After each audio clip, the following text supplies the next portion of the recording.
You are listening to Seeking the Hidden Thing with Kryptos.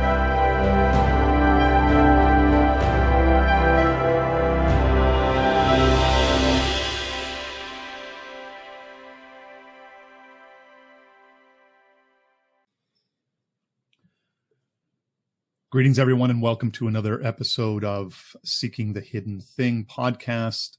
It is my distinct pleasure to have on again, friend of the show, Ben Fleming. Welcome, Ben. Well, thank you so much for having me. Yeah, and this conversation was initiated by none other than Aaron O'Toole, who is now a subscriber of my podcast and Substack, which is just hilarious. Yeah, he follows me as well. He follows me as well on Twitter. That's right.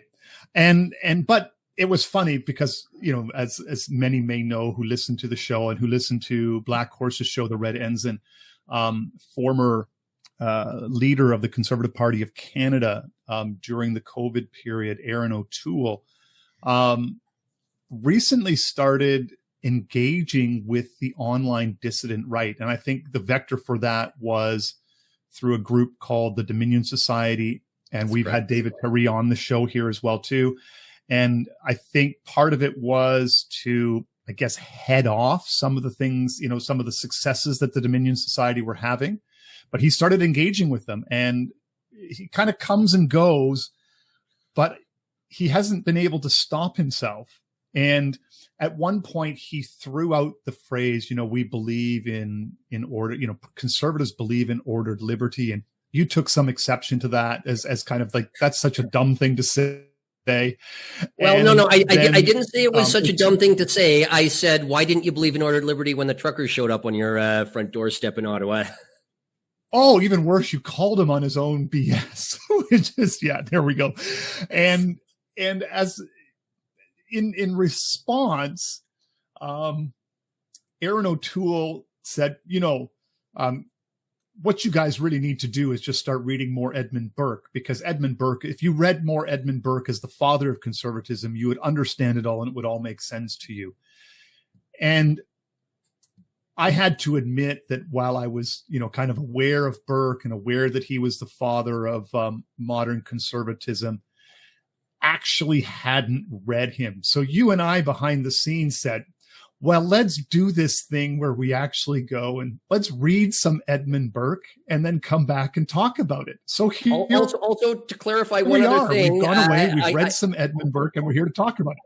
Yeah, to clarify one thing, I actually even invited Aaron O'Toole to come on my podcast because he kept name dropping Edmund Burke. And I said, look, give me one Burke text. We will both read it and we'll discuss the text on my podcast. And then he just, this is 3 or 4 times now. I've extended that offer to him and I've gotten radio silence back. He engages me until I say, come on and we'll talk about this. This guy who you keep name dropping, who you probably heard about in a political science class in the early 90s in the age of Fukuyama. Well, and the thing is, though, too, I mean, I had a number of classes where back in the day when I was in school in the 90s, you would have assigned books that you would then have to go and buy at the bookstore.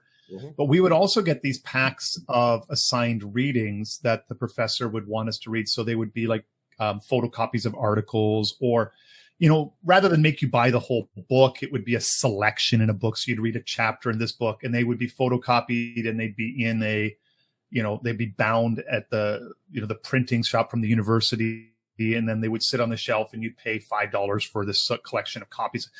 And I'm sure that at some point in my university experience, I probably read a chapter of, an in quote unquote important chapter from Burke at some point or another. This was how I got introduced to Ellul and to a few other thinkers who after university, I then went back and, read the whole works from which the chapter was taken. But, largely Burke was out there, but I hadn't read him. So now I've read I haven't completed his, what's it called? His one on the French Revolution. Yeah. And on the Revolution in France. That's right. So Reflections, which is generally considered one of the high waters of his writings. as you know, it's a bit of a flawed work in terms of the accuracy with which he describes some of the historical events. Marie Antoinette was said to have been very emotional in her reading of Burke in translation, apparently. So, you know, it made impressions on all the right people, but it sold fairly well at the time and became very influential both in British politics and in the future of what we would now know as modern day conservatism. So just to clarify one thing here, when you say it was the high watermark, I'm not sure that's the right way to think about it. Excuse me. Burke was a Whig. He was not a Tory. He supported the American Revolution. Now, in those days, the accusation of treason could get you sent to the scaffold. So you couldn't come out and full-throatedly support the American Revolution, but you could write a bunch of essays that made it quite clear that you believed in the idea of self-governance, at least on some level. I mean, that's a big rabbit hole to go down. Yeah, but I think the low church. And to be fair, Burke, in this regard, he made very. Yeah, well, I think Burke made some overtures to Parliament at the time, strongly urging that England not go to war with the Americas and instead to basically kind of renegotiate their relationship with basically the British in the Americas. And he really saw the Americans as an extension of England, but yet sort of its own independent thing. And there is some, theory cell stuff like, what if they had actually taken Burke up on, his proposals? Could it have headed off the American Revolution? Because he basically argued that going to war on foreign soil, basically like across the ocean, in a kind of existential struggle with the Americans, that the British would probably lose. And he was correct in that assessment. I'm not sure I completely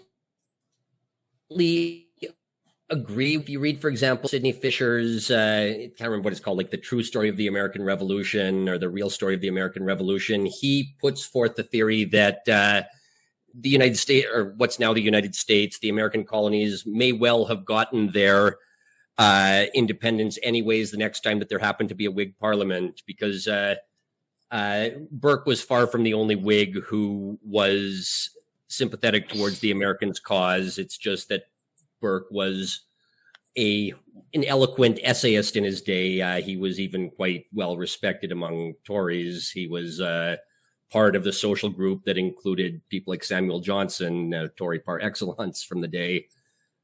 Johnson wrote a lot about what a brilliant writer Whig was. What a brilliant writer Burke was as a Whig. The thing is, Burke was a backbench MP who never accomplished anything. But, you want to talk about being a theory cell. He was a theory cell. He wrote a lot of essays and he was recognized for being brilliant, but he wasn't a mover and shaker in Parliament by any means.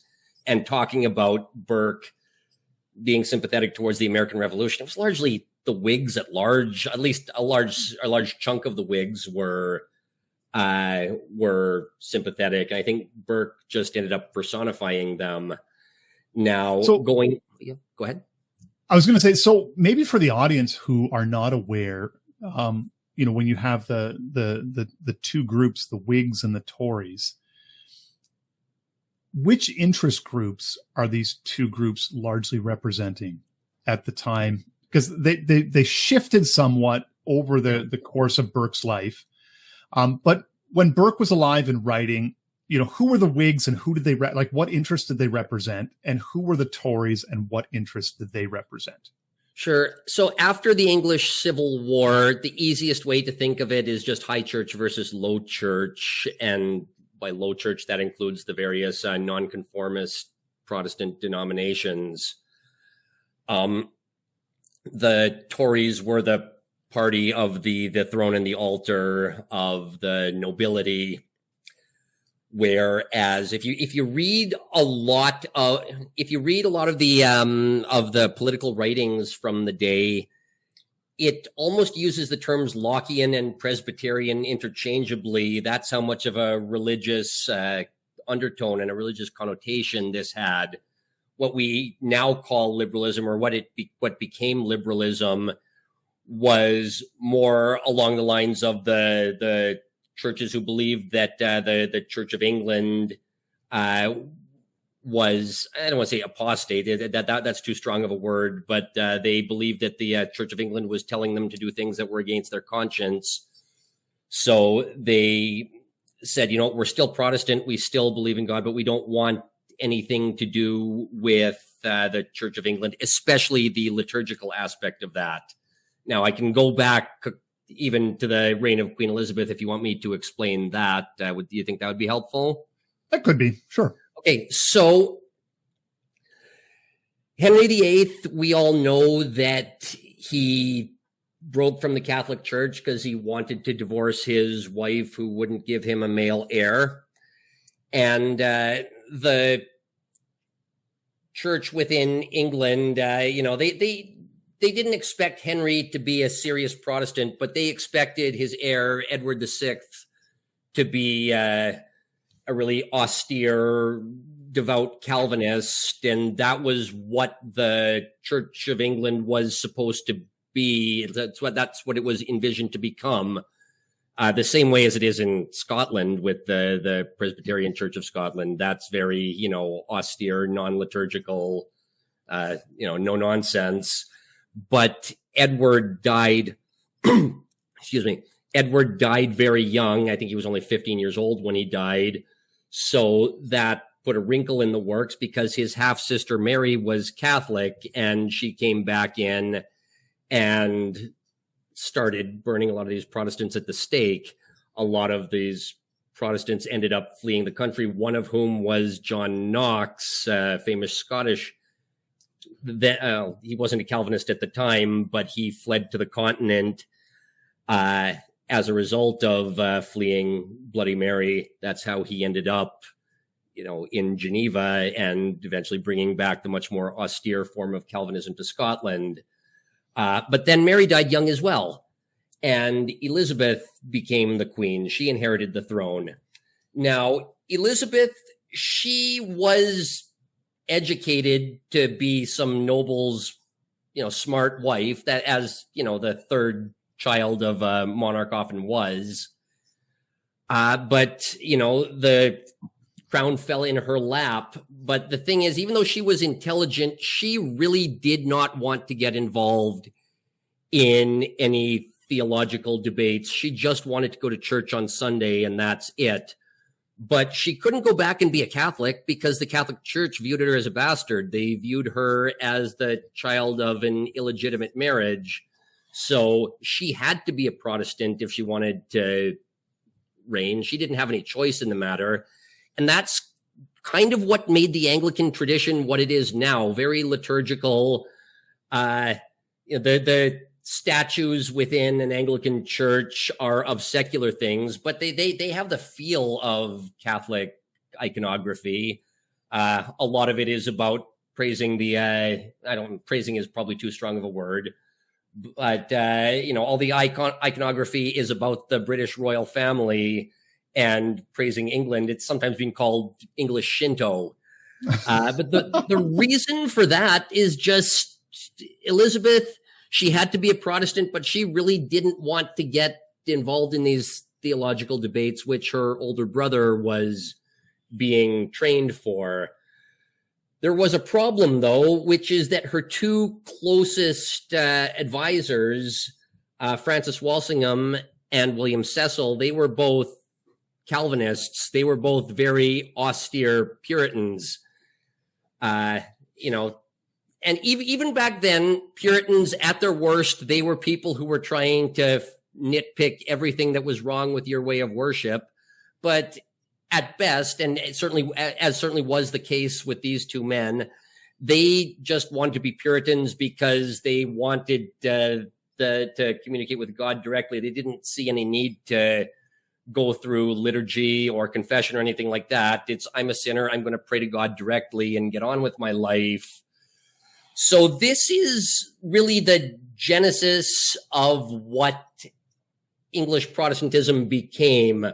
You had the dominant establishment church. That's really as a result of Queen Elizabeth not wanting to get involved in theological debates, and you had tolerance of all of these different low churches and these nonconformist churches who were still Protestant. They were not going to make, nonconformance to Anglican liturgy illegal, because that would incriminate the Queen's two top advisors. But from that point onwards, you had the Anglican Church and you had the various nonconformist denominations.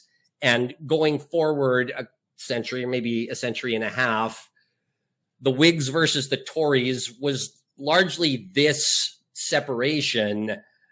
When you read political theory, when they talk about freedom, it talks about freedom of conscience, i.e., I believe this is the righteous thing to do. I believe this is what God wants me to do, but it's not in accordance with what the Church of England tells me to do. But that's okay. I have the freedom to go join a non-liturgical denomination. All this stuff about, the freedom to do this or the freedom to do that, that comes much later on. At first, it's really just freedom of conscience, which had the strong connotation of nonconformist Protestantism. So the Whigs then were largely made up of these. They're not really they're like, my understanding of it is they're like members of the gentry who are, as you say, probably Presbyterian, not Methodist so much, but more just like Presbyterian. Yeah, the Methodists are the early 1800s. They don't, I guess technically the mid 1700s, but the Methodists become a serious force in the early 1800s. So that's a little later on. And they were also defined by their anti-Catholicism. Like they were really, in that, my understanding is that they were rabidly anti-Catholic. And whereas the Whigs were more Anglican and aristocratic. You're talking the Tories, you mean? The Tories, you mean? Yeah, the Tories. Sorry, that's what I mean. Yeah, thank you for that. That the Tories were more aristocratic and Anglican, and the Whigs were more the party of the factory owners and the gentry, and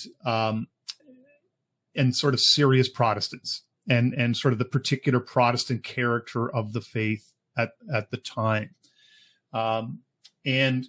So this is in some sense the kind of the piece that it took the continent to why, the continent went through, quite a period, the religious wars went through the period of the religious wars before the Peace of Westphalia brought about the settlement. But in many ways, it seems that like English politics became an expression of their own version of, the settlement between Catholics and Protestants, but also between high church and low church. Well, that's largely what the Glorious Revolution was. That's kind of between Queen Elizabeth and Edmund Burke. This is 1688. The English have a civil war in the 1640s. And again, that's along exactly the same religious line. The parliamentarians are associated with the low church and the nonconformists and the Puritans. The Royalists are associated with the Church of England and the Anglican Church. Cromwell takes over for a few years, but that falls apart after he dies. You have the restoration of the monarchy, and that works for the reign of Charles II. But then his brother James takes the throne, and James wants to be Catholic again, and this causes all sorts of this causes all sorts of more political intrigue, but James is eventually convinced to abdicate the throne. There's in the Glorious Revolution called such because there's no bloodshed.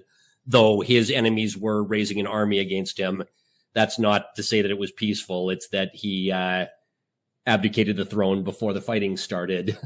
And that's what brought in William of Orange. So if you're talking about believing that you're talking about these people are staunchly anti-Catholic or whatever, well, the Bill of Rights, which comes out of the Glorious Revolution, it has a couple of clauses in there that says, an Englishman has the right to do A, B, C, or D, comma, as long as he's not Catholic. Yes. This concept of freedom and liberty, this is not you get to do whatever you want. It's freedom from Catholicism. Liberty and liberty and Protestantism are, at this point in history at least, synonymous with each other. Especially when you look at the American conception of liberty, you could almost use that as a synonym for Calvinism. Like, liberty means we can be a member of any of these non-liturgical churches, but we all agree that we don't like the Catholics. Yes, and that's sort of the basic foundational thing. Sort of, you can be any kind of Protestant that you want as long as you're more or less a Protestant. Yeah. Now there are some restrictions though. Like, you, as a general rule, if you're at least willing to partake in some parts of Anglican liturgy, you can do anything that an Anglican can do. If you really want to be a complete Puritan and you believe it's heretical to do anything other than sit still in church, you might not be allowed to sit in Parliament. So there were some rules like that. But I believe like you had to take almost like a form of subscription in order to be an MP, where you had to, the notable one is you had to reject transubstantiation. It's more you had to participate in Anglican liturgy. That didn't mean you had to be an Anglican. It meant you had to participate in certain aspects of Anglican liturgy. Now, that means that the communion is obviously the most important part of liturgy. But it's more of a liturgical thing in general than that in specific. And so this is kind of the landscape in which Burke enters. Now, what's interesting is Burke is he's not even an Englishman. He's an Irishman from Dublin. And he's born in a mixed marriage. I'm probably going to get this wrong. I think his mother is a Protestant and his father was a Catholic, or his mother was a Catholic and either way, one parent was Catholic and one parent was Anglican Protestant. And so, Burke himself was Anglican. Mm-hmm. And so so he's got this kind, and he spent much of his life though, as well, also advocating for better treatment for Catholics, to allow them to re-enter public life, which I think eventually creates his advocacy for Catholicism actually creates a split in the Whigs later on in his life, if I'm remembering it correctly. Okay, so that's another rabbit hole to go down. The main thing about that is that the Act of Union, when the United Kingdom brought Ireland completely in, that was not just them trying to flex their muscles. Napoleon, being Catholic, was actually trying to use Ireland as a vector to invade England. And the way they headed that off at the pass is they said, we're going to bring Ireland into the United Kingdom and offer you guys spots in the House of Lords and in Parliament and in the House of Commons. The hiccup there is that George III was still kind of a hands-on king, at least by the standards of the day. And he has this title, Defender of the Faith. So he was not going to, just let the Catholics come in without some stipulations on that. So the Catholic question was largely a result of Ireland being brought in the early 1800s, but that was a result of Napoleon. So, you're kind of right, but there's a few steps between it. There's layers to this all. Yeah. And we could literally spend hours going through all of this period of history, but I think this gives people enough of the idea of where you're coming. So you have these two dominant political groups, the Tories and the Whigs, and the Whigs are largely siding with the gentry and the the more Calvinist Protestants, and they are those generally in favor of the new industry, and also actually most of the Whigs are generally in favor of the kinds of things that are happening in America and that are happening in France, but they want them to be more measured and respectful of the past. And so, one of these big bugaboos that you get in Burke is that his big contrast is between, universal rights and the rights of an Englishman. And what Burke wants to argue is that rather than basing things on reason, we need to ground them in history and tradition. And one of the things in reading Burke that and maybe it's a function of just reading him, rather than, but there is this sense that these things are easier to assert than they are to demonstrate actually how it is that it's grounded in the history of Englishmen.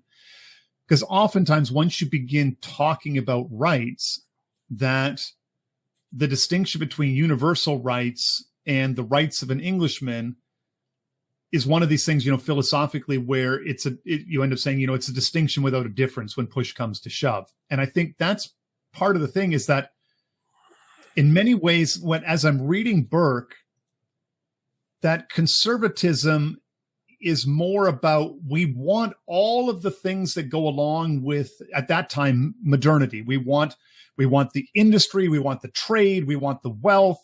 We as the gentry want to participate in politics and parliament. But we understand that we don't want everyone to participate. We want men of quality. And men of quality meant being people from the upper gentry and up. But Burke will on the one hand say, we want to restrict it to those who have known, rule forever. So we want kings, we want the landed nobility, that this anchors our society. But we also need to include men of quality and ability in the thing. So you're at some point, okay, so which is it, Edmund? Is it that you want the country to be run by the nobility, or do you want it to be run by men of quality? And so he says, well, we want men of quality, but not everyone. We don't want, heaven forbid that we don't want commoners, because, but he doesn't, in a sense, seem to grasp that once you do things like open up the franchise, that there's no real limiting principle on it. So my sense of it is, as you read through Burke, that conservatism is really more of, we want modern industry and commerce, but we want it to have the right vibes. And that's my sense of it, is that we want it to be respectful of the past and restrained. We want it to be, erudite and upper class. We don't want it to be crass. And, one of the funniest things in Burke, is, as you read it, is his rampant anti-Semitism. We want it to be cultured, sophisticated, grounded in the history of England. And for goodness sake, we don't want to act like a bunch of Jews. Just you're my word. He says he doesn't want it to be. He said it several times, right? And you're going okay now. Yeah, and when he talks about that, I think there is a connotation of everything being about the almighty dollar, or I guess the almighty pound if it's Britain. He says that everything just becomes transactional, which that's kind of what the modern world has become. Well, and that's the thing. So you would get a sense where you can see, everybody can see the things that Burke is concerned about. He's concerned about everything being transactional, everything being financialized, about the masses being allowed to participate fully in democratic institutions. He's worried about the philosophical dangers of universal rights, that once you end up, arguing from abstract principles, well, you can extend a right to just about anything. You know what I mean? So, his argument that, well, if they're grounded in history and the long history of tradition, this puts a limiting factor on the rights that we have, because we can point to the past of, these are the rights that have developed down through history. And then, and in some sense, all of the things that Burke predicted was going to happen, happened. At the same time, all of the things that he pointed to as limiting principles really provide no limiting principles at all. And that's, in a sense, I think, sort of the sleight of hand in a sense of that. And that's why I think for me, like sort of from this perspective, I mean, in many ways, maybe you have to give Burke the benefit of the doubt that he really honestly believed these to be limiting principles. It was an optimistic time. And culturally at the time, they probably were limiting principles. But, you fast forward another 200, 250 years, and we know how the transactional nature of the commercial economy just wipes away all of that stuff. Everything can be bought or sold. Everything has a price to it. And reason can dance and make anything it can say anything it wants to say, because you can find reasons for just about anything and any right under the sun. I mean, nowadays we have a right for people to pretend that, if you're born a woman, that you're actually a man. And so these are the kind of things that Burke was concerned about. But at the same time, I don't think that, the limiting principles that he saw were actually real limiting. So real limiting principles. And that's in the sense that, unfortunately, his limiting principles were more, I guess, we want the future, but we want it to be restrained by the vibes of the past. Yeah, so we keep using this word conservative. As I said, he was a Whig, and the Whigs were the ones who became the Liberals. The Whigs were the ones who were, against the king and against the nobility. They were in favor of what somewhat anachronistically called progress. I think that word is more of a 19th century word, at least in the political connotation. But I think that on some level, though, the reflections on the revolution were him realizing that his limiting principles were not exactly working in France, and him just hoping and praying that they were going to hold in England. He says, talking about things being grounded in history. So a lot of people, including the Prince Regent who became George IV, and I think even including Louis XVI himself, thought there was something providential about the fact that the French Revolution was happening in the year 1789. Why? Because that's exactly 100 years after 1689, which is when the English Bill of Rights was written after the Glorious Revolution. 1689 is a huge date in English history for this exact stuff that we're talking about. And people think, well, clearly God must want France to go through the same thing. Otherwise, it wouldn't be happening in the year 1789. But the thing that Burke is, a little bit mortified by is the fact that the stuff in France, it's using an incorrect interpretation of English history, saying that, the English cut off their king's head and managed to fight for their rights. Well, this was the English Civil War in the 1640s. All of these rights about limited government and, the ability to belong to whatever church you want to, and the rights of the Englishmen. This comes out of the Glorious Revolution in 1689, 4 decades after that. And this is what Burke is saying, that, guys, you're conflating two completely different historical events here. They have nothing to do with each other. I mean, maybe on a superficial level, they have something to do with each other. But we're talking about Burke being a theory cell. Sure, these people in France, the Jacobins, they have a bad grasp on English history. Does it really matter when they're sending people to the guillotine? Well, no, and this, I think the thing that tips Burke off is there was it's called a sermon. I don't know if it's really a sermon, but like a speech was given at what was the club that it was at? But there was a club, and there was a fairly well regarded speech.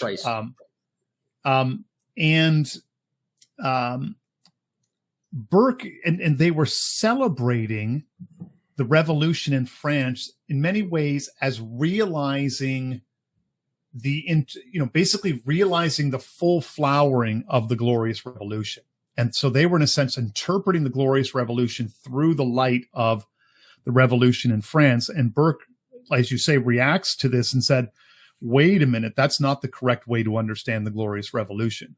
Yeah. So we have to understand the Glorious Revolution as something reaching back and affirming the long tradition of English political life that goes back all the way to the Magna Carta, and also the experience of the English prior to the Magna Carta that gave birth to the Magna Carta. So he says ours, the Glorious Revolution is itself an expression of our own history, and what's happening in France is something completely different. It's them throwing off the tradition of the crown and the church and rebelling against it, using abstract principles as their way of grounding it. He says the two things are completely different. Yeah, I agree with that. He has the famous line in there, the age of chivalry is dead. The age of sophisters, economists, and calculators is upon us.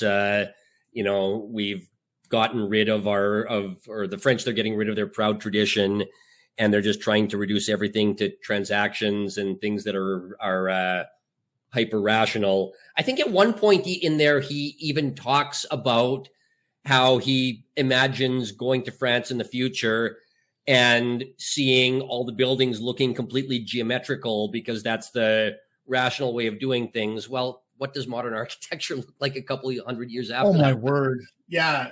Like Corbusier, you know what I mean? Isn't that's basically it, right? Well, and he also jokes in there about, you might as well make my hairstylist, or I think he's actually like the woman who styles my hair or whatever. You might as well put her in parliament, right? And you're just sitting just like, oh my word. So there's all of these things that he mocks as like, he's just making fun of the French and like, here's what's going to happen. And it all happens. But the question, and this is really, I think, from the modern perspective, when we look back at it, all of the things that Burke was relying upon to provide restraint don't. And I think this is really the way that we, in some ways, sort of mock the modern conservative movement, which sort of grew out of the Whigs, is that they talk about restraint, but really they're still the party of, the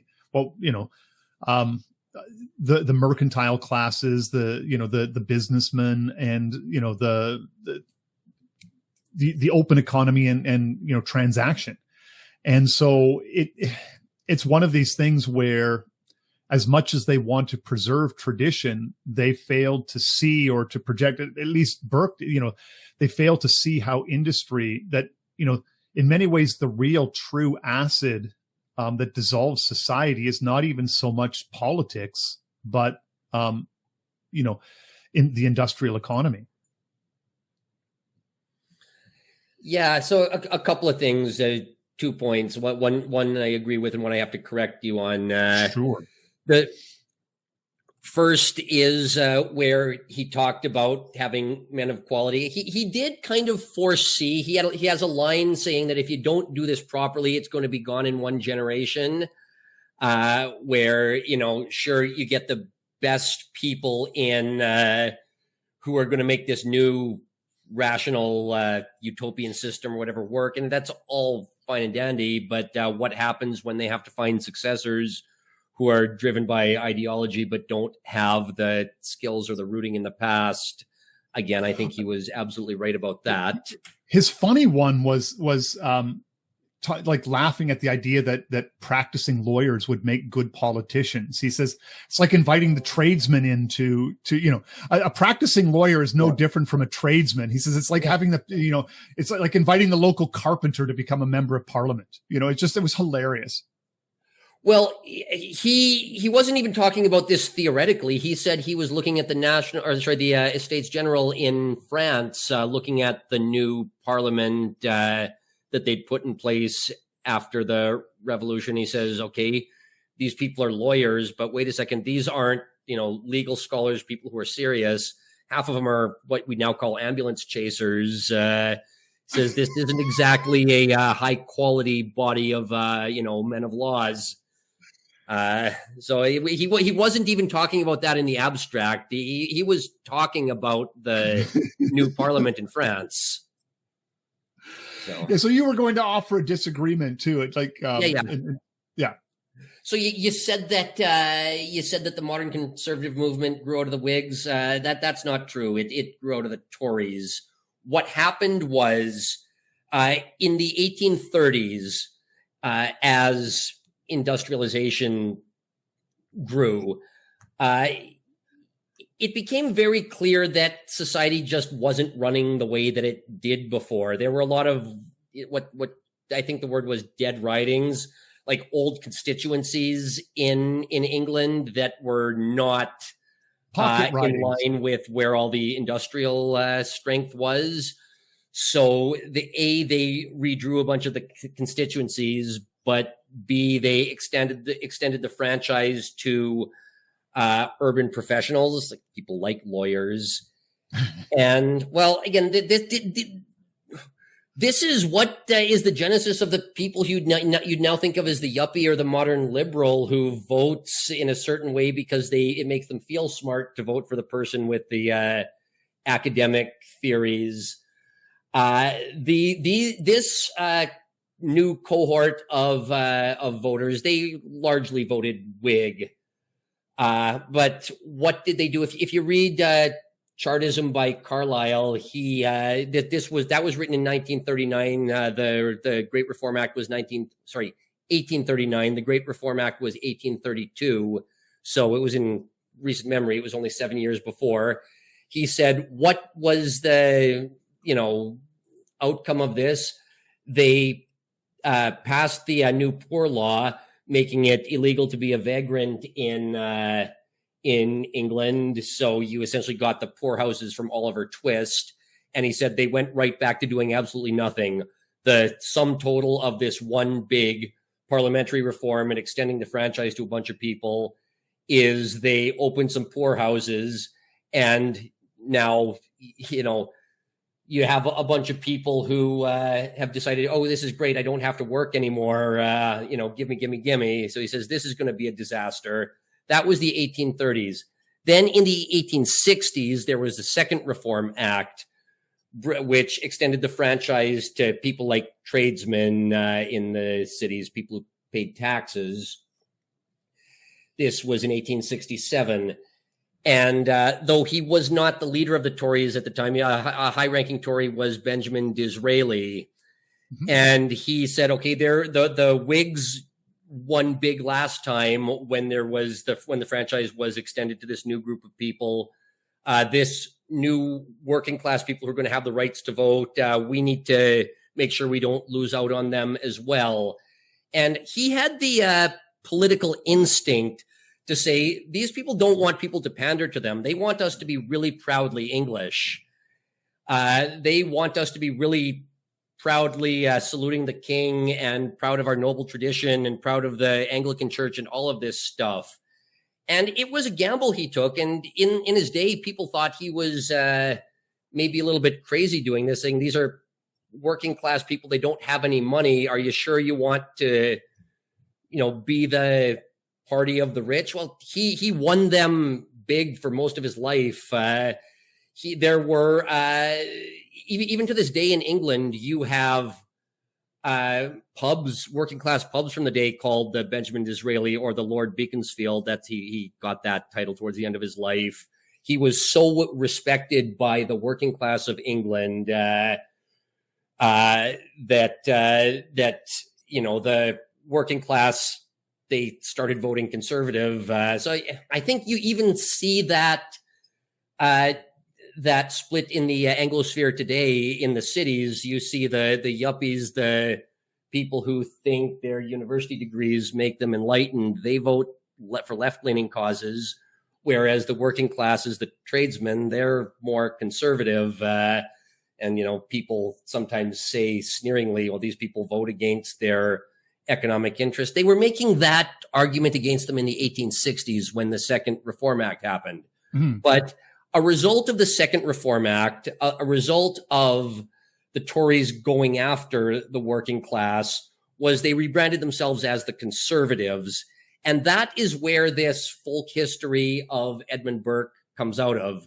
Edmund Burke, he wrote the Reflections in 1790. This was the 1860s. So Burke was long since dead at this point. was about 70 years after the fact that this I don't know what do you want to call it, this myth of Edmund Burke as being a champion of conservative okay. Well, that makes sense then. This so then what happens to the Whigs the then? What happens to the Whigs then going forward? They merged with some of the more radical political parties, and when I say radical, that means pushing for things like universal suffrage. Actually, I mean, you want to talk, you mentioned the Methodists earlier. The Methodists in the early 1800s, they said, we hate democracy as much as we hate sin. But that, as industrialization went forward, that I think they changed their mind on that one. But no, the Whigs, they became the Liberal Party of England, which in the 20th century lost out big to the labor movement, especially after World War I. So the Whigs kind of died out with the Liberal Party of England. Mm-hmm. It's an interesting phenomenon, I think, that like a lot of people don't necessarily grasp because you see a similar thing happening in the early 20th century in places like Italy and Germany, where the intelligentsia all embrace Marxism and think that the working class is going to, they're going to then educate the working class and they're going to join and kind of instigate the revolution. But in many ways, the working class and the average guy felt much more comfortable with what we now call with fascism in that regard. And so there is this sense, and you ask yourself why. And in many ways, the working class, their stability, their well-being in life, in a sense, relies on a high degree of what you might call it, like social structures that are imposed on them from the outside. So in a sense, these are like, as a group, they generally like the idea that we have a social structure that dictates to us how we act, how we behave, and so forth. This idea of the enlightened free thinker who lives and acts and makes his own choices and so forth, and lives the way he wants to live. That's not how the working class want to live. The working class want sort of a regular, ordered, everything proper in their place. And in some sense, this is that marriage between the upper gentry and the landed nobility with the working class in that regard makes sense, in a sense where we are going to maintain the stability and the tradition. You think to yourself, like, this is how Disraeli ended up selling it to the working classes in that regard. And this is also, in the sense, why in the early 20th century, the working classes were willing to embrace sort of, the myths of the past and the traditions of the people and the Volk and the glory of the nation and all this, because they provide structure and they provide order and all of it. And so this is, I think, where that, and that's right. Cause it's funny now that as you think, I did a paper on Disraeli in undergraduate, and it was also, as soon as you started talking, it's like it all started coming back to me. But so then, as you say, there's this gap then between Burke in time, and then Burke gets picked up and celebrated as sort of the essence of conservatism, when in fact, as we've noted, he was a Whig that was trying to hold on to he was just trying to prevent the chaos of the French Revolution. But by grounding, by grounding the emerging industrial classes and all the rest of that in the long history of the English people, rather than in abstract universal rights. Well, I'll give Burke the benefit of the doubt, or at least I'll give Disraeli the benefit of the doubt. Maybe this, folk myth about Edmund Burke was appropriate for this new political system after the Second Reform Act, but before World War I, when suffrage was made universal, when not everybody was franchised, when, people couldn't vote themselves welfare, you had to still be a net giver, a net taxpayer to be able to vote. You could make the argument that this version of conservatism was well suited to this period between 1867 and 1918, or whenever the next Reform Act was. But yeah, that's more than a century ago. And when somebody like our friend Aaron O'Toole tries to talk about Edmund Burke as being relevant to modern conservatism, it hasn't been relevant for 100 years, because it's just apples to oranges comparing a system where the urban tradesmen are the lowest caste in society allowed to vote with a system with universal suffrage. It's just apples to oranges. Well, and yeah, where women aren't allowed to vote, Catholics aren't allowed to vote, and a few, there's like a whole range of other things. And it's also in a sense where we no longer have, like in Burke's day, his sense of his own connection to the past and to the landed nobility and so forth was real. That was still a thing of substance at that time. But for us today to look to, the upper gentry and the landed nobility and the history of those as a grounding force in society is just laughable. Mm-hmm. So then you're really, in a sense, and then really it does come down to, like, as you read it today, and I think that's, in my sense, the correct interpretation, is that you're saying that the limiting principles on, the transactional market society and the corrosive effects of, universal suffrage are basically going to be held in check by vibes.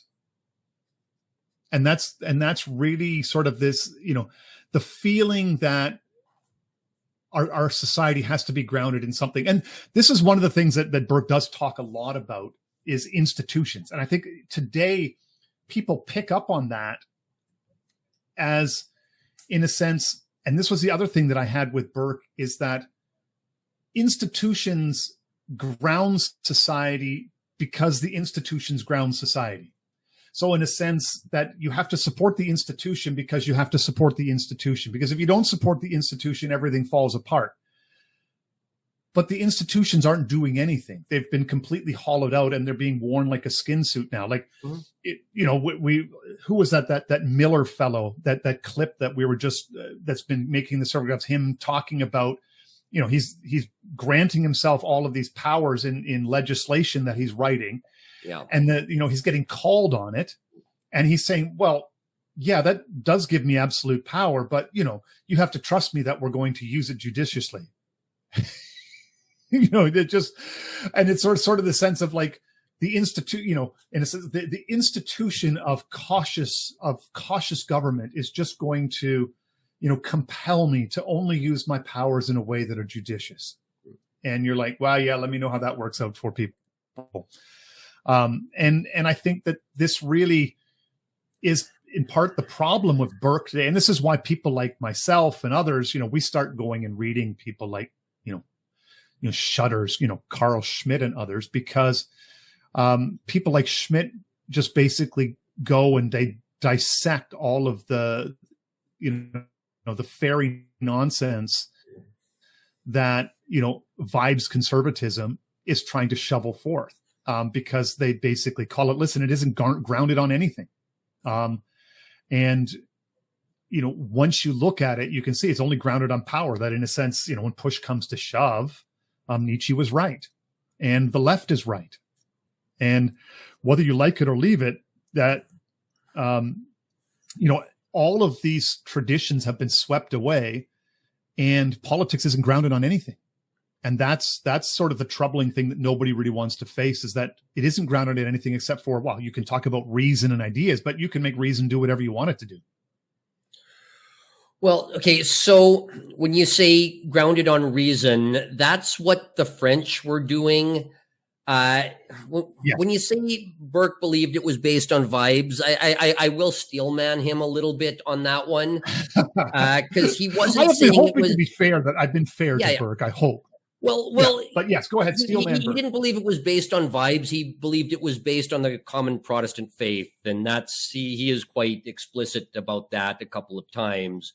But he does give the game away. When you mentioned him listening to that lecture where they were, debauching the history of the Glorious Revolution to support the revolution in France. One thing he talked about at that meeting was that there was a very low church Congregationalist minister named Dr. Price. Yes. You see, I don't know a lot about this guy. I just know that you read political writings on both sides of the Atlantic at this point, and they all talk about this guy. So I probably should read a little bit more about him. But Burke said this guy is talking about how every church has the right to follow its own conscience. And if they don't like what the Anglican Church is saying, then go find some nonconformist church. And if you don't like what they're saying, either just create your own nonconformist church that is still Protestant, but does things in its own way. And I think it just doesn't compute in Burke's head, because he says, wait a second, he's saying, create your own church to do whatever you want, but he's not saying a word about whether or not this is, heretical or founded in strong theology. He just says, if you don't like what the church is doing, just split off and form your own church. And I think he honestly believed that the Protestant faith was going to be strong enough to, as you say, to be a check on that throughout time. But I think he gave the game away right at the start of the Reflections on the Revolution by talking about this sermon, because what Dr. Price was talking about was exactly what ended up happening, especially after things got secularized. Well, and this is, the benefit of hindsight when you're reading Burke is that, when he's offering the critiques, it's like, well, yeah, that happened basically like Burke was saying it was going to happen. And then you look at the unfortunate thing is all the things that Burke pointed to as limiting principles, none of them really had any effect at all. Yeah. And so then you have to ask yourself, when somebody like Aaron O'Toole, trots out a term like ordered liberty, like you're looking at it and going, that's actually internally incoherent. Like it's logically an incoherent phrase, like ordered liberty. And this is in a sense, I think, where you end up coming down to the problems with Burke in the end, is that once you unleash these forces in society, and this is sort of, for all of the gains that came through the Protestant church in, overcoming the corruptions, and because the Catholic Church of the day really was corrupt. I mean, through and through in many ways. I mean, there was always good people, and you can still all throughout the period, you can find it. And there was the counter-revolution, and it had a positive effect. But, there were then certain positive and negative downstream effects of the Protestant Reformation. And one of these is that, it does remove some of the grounding that then, you take away the limiting principles. And one of the limiting principles was this whole notion of apostolic succession and, the magisterium. Now, not that has prevented the Catholic Church from becoming liberalized. So the forces of liberty that once they're unleashed, really do become a kind of acid that just slowly dissolves everything. And these acids were released in the pursuit of money and technology. And that technology was really the thing that gave them the ability to make money at scale. So it's one of these things where I think that, historically, once you start down this road, I'm not sure that you're going to be able to land anywhere other than where we are today in that regard, given where we started from. It seems to be like when you look at things like indicators like total fertility rates and so forth, that commerce, this kind of industrial commerce, seems to have this effect on all societies, this corrosive effect everywhere that it's supplanted and tried in that regard, even in places like China and Russia and, South America and anywhere where it's actually tried with any kind of earnest. Yeah, I mean, if you the history of the 19th century, especially in Britain, is just industrialization has gotten too big for us to handle, but we're making it work somehow. So let's just keep doing what we're doing. But I don't think there was as much thought put into it as we would like to hope that our ancestors did.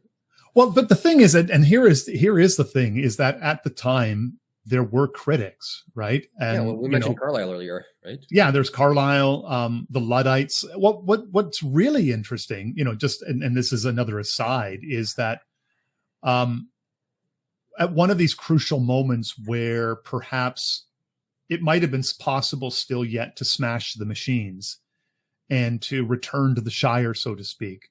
Mm-hmm. There was a prominent thinker who stepped up to reassure people, the working classes who were feeling the effects of machine technology, and that was Karl Marx. And Karl Marx was able to convince many of the working classes that these machines were not in fact dangerous and it wasn't going to, radically alter their lives, and they should be embraced as the stepping stone of leading to kind of the glorious revolution. And so Marx was instrumental in assuaging the fears of the working class against the rise of the machine. I think you have to be a little careful when you make claims like that, because the causality might be backwards. You mentioned the Luddites. The Luddites were the 1810s. Yes, it was earlier. Now the 1830s were a completely transformative a completely transformative decade. Like the political theories and philosophy after 1830 and before 1830 might as well have been two completely different things. The 1830 July Revolution is what gave France its limited monarchy, its citizen king, which they expected to finally be their last revolution. 1848 proved that wrong. I mentioned Britain having its Great Reform Act, expanding the franchise. I mentioned in a previous episode, I think I talked about Jacksonian democracy in America. A lot of stuff happened in the 1830s, and the 1830s is a completely transformative decade. And, talking about continuity between the Luddites and Marx, you might be making some connections that aren't there, because Marx was completely a product of the post-1830 world where political solutions were possible because the political systems were different, especially after 1848 and reforms spread across the continent. Most of the revolutions failed in 1848, but there were some democratic concessions. When you talk about the Luddites in 1810, there was not even an inkling that there was going to be a political solution. It's these machines are going to put us out of work, so we don't want these machines, period, and we're willing to smash the machines. But this is completely about the labor side of it. There is not a political aspect to the Luddites at all. The sentiment remained in that sense. I know Ellul talks about this at length, the role that Marx had in, I guess, making the working class comfortable with the industrial economy in that regard. And now whether he was the decisive point or not, but Ellul, of course, began his intellectual career as a Marxist before abandoning Marx, and I mean, he ended up converting to a continental version of Calvinism in that regard. But one of the things he talks about in the Technological Society is the decisive role that Marx played in, probably maybe in that regard, as you say, there's a transformative thing, but in overcoming sort of the last hurdles of making the working classes comfortable with technology, because he convinced them that rather than being a threat, this is going to be just another step on the way to ending the domination of the bourgeois class over your lives in that regard. So that the machines will help along that way.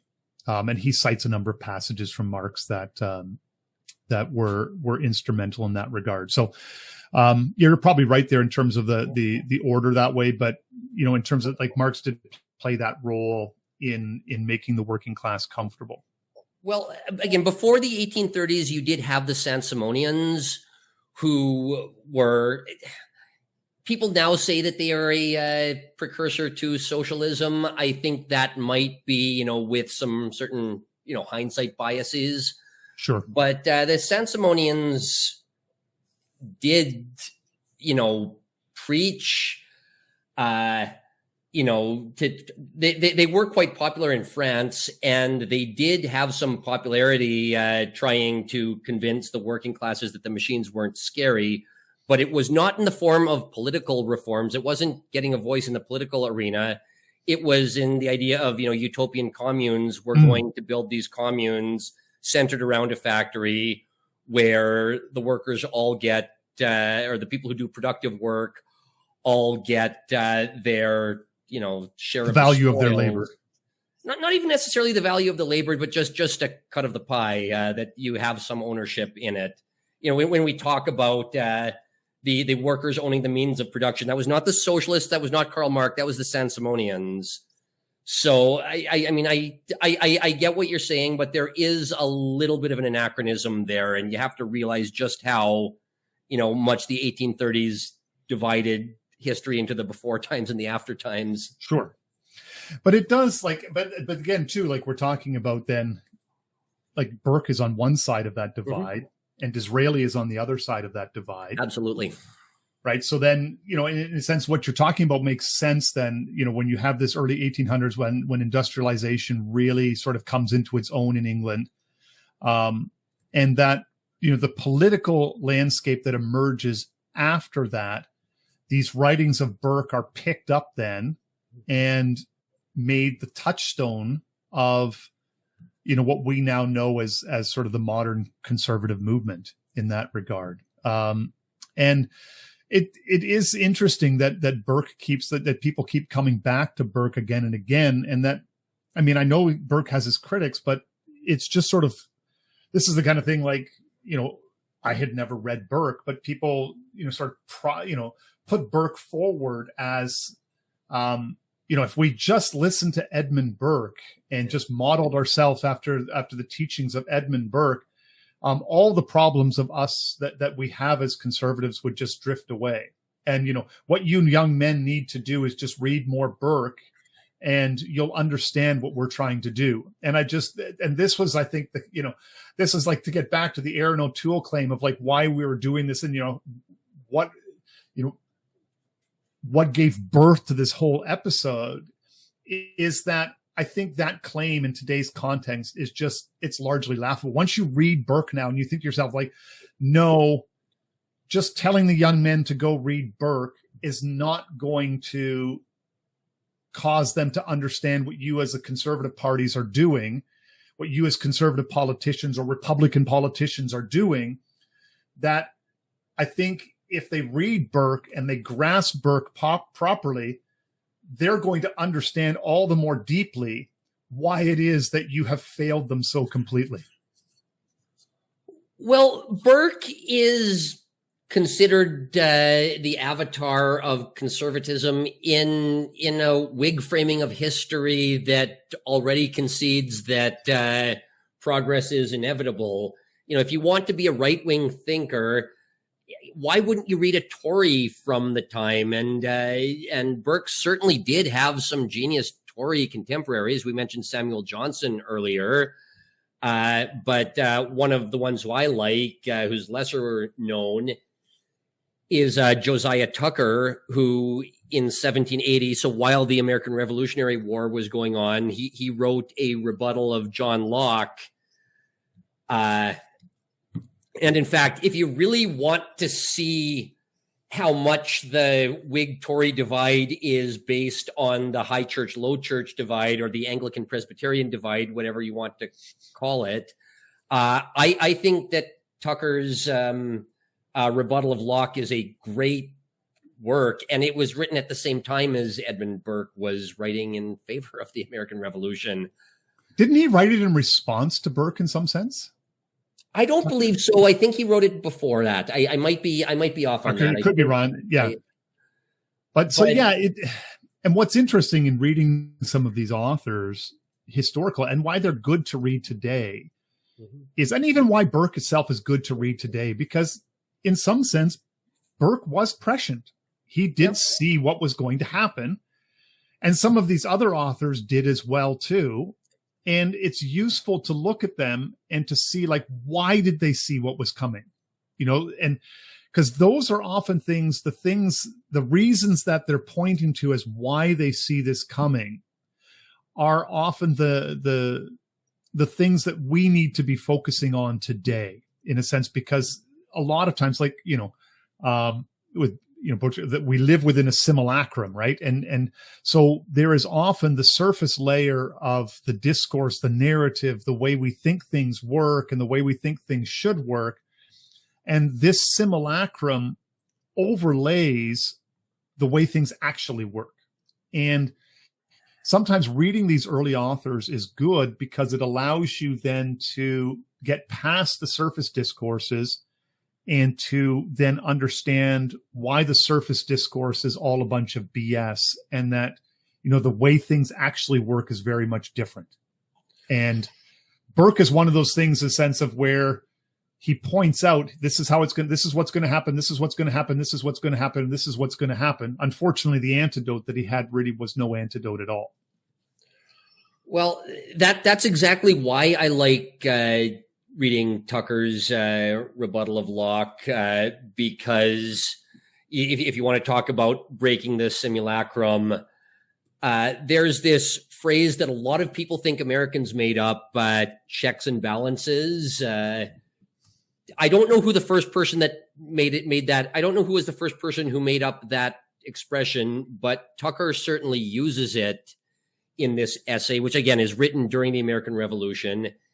And he says the reason that, England works is we have our checks and balances here. We have the king, we have the nobility, we have industry, we have the church, we have all of these different actual power centers, as opposed to now when we hear that phrase, we think, the founding fathers were geniuses for setting up a system where the Senate balances the president and they're both balanced by the Supreme Court. Now, those are not real checks and balances, and that's not something that was made up by the Americans.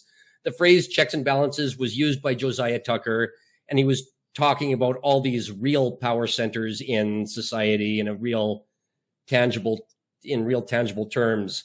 The other reason that I kind of like reading it is I mentioned earlier that Burke was writing in favor of the American Revolution, but he had to couch his language and say, I'm not completely in favor of people starting a war. I'm not committing treason here. God save the king, et cetera, et cetera.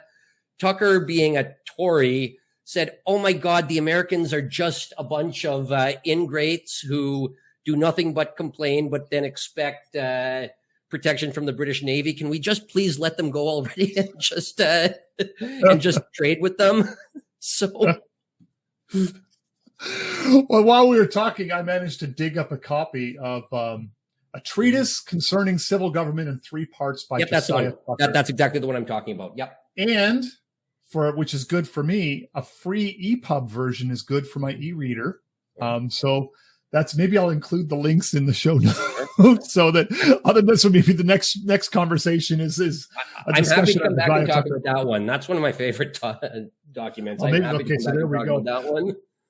I also recently downloaded just this whole thing with Edmund Burke. I actually downloaded a couple of John Locke's more influential writings, because I think that Locke is also good to have a boo at. It's been since undergraduate that I've really read. I haven't read Locke since undergraduate, and it's probably time for some refreshers, just because of it was actually Peter Thiel that got me thinking in this regard, because Thiel made a fair reference to Locke as this as putting forward this notion that, we still keep Christianity around, all its forms and language and morality and everything, but we just don't take it all that seriously, from a religious perspective. And I think I want to go through Locke and see whether or not Thiel's interpretation of Locke is fair, or if that's an overreading of Locke. Yeah, the thing you got to, again, remember about Locke is that he's optimistic about the future because his life was, when he was a young man, when he was going through school at Oxford or Cambridge or wherever, that was when the English Civil War was going on. Apparently, when he was in one of his classes, he could hear the crowd cheering when King Charles's head was cut off. And so he watched, England fall apart, and then he watched the Restoration. He watched things get better. So he was white-pilled on the future because he had watched this whole cycle. Compare that to Thomas Hobbes, who is much more black pill on the future, but that's because he wrote Leviathan when he was in his 60s, right when the English Civil War started. So Hobbes, things had gone well for his whole life, and then things fell apart right at the end. So when you're reading Hobbes and Locke, yes, obviously you want to take their philosophical arguments on their own merit, but you have to remember that they're both very much colored by, what they've witnessed in their lives. Well, it's an interesting phenomenon too, because, and I think like you've noted this too, that in many ways we're stuck. We've been stuck kind of philosophically and intellectually at the end of the 1800s in that regard. I agree with that. And like we look at it in my own tradition, you look at like Abraham Kuyper, when you read his Stone Lectures, there's an inherent optimism in there. Like he just takes it for granted that everybody is more or less a supporter of liberal democracy. We're just anti-revolutionary, right? And so what we want, again, there is a kind of almost Burkean sort of cast to Abraham Kuyper's writing, in a sense where it just seems kind of self-evident to him that we would use democratic mechanisms and, popular sovereignty, the vote and so forth, and yet somehow still are able to square that circle with the idea that the defining characteristic of Calvinist theology is the sovereignty of God. And the two of these can like sit side by side without any need to explain them at all. It's just, and you think that's a function of the kind of optimism of the time, sort of pre-World War I, and that everything seems to be on the ups and everything is on the rise. And, this is, in some ways, it was almost thought that, sort of the radicalness of French revolutionary liberalism had been, combated with this new casting of Calvinism. So there is a sense like Burke is not unique in terms of like, and these various authors, you say, well, they come at certain times, and Locke is optimistic because of where he sits, and Hobbes is not because of where he sits. But then you can look at somebody like, say, Kuyper, and he's optimistic because of where he sits in a time. And today we're all pessimists because of where we sit in time. And so we look back and we're picking over the ashes of our now dying culture and it's civilization, and wondering sort of, what the heck went wrong? Yeah. If I could give you an answer to that, what went wrong, I would. Well, I think that's, this is one of these, the doomer in us all is sort of like, that's one of the questions. I can't bring myself to be optimistic yet about the future. I also come from a Scottish family. We don't do optimism about anything. There you go. Yeah. I don't know if you've heard the joke that the Scottish pessimist says, this is as bad as things could ever possibly get. And the Scottish optimist says, oh no, things can totally get worse.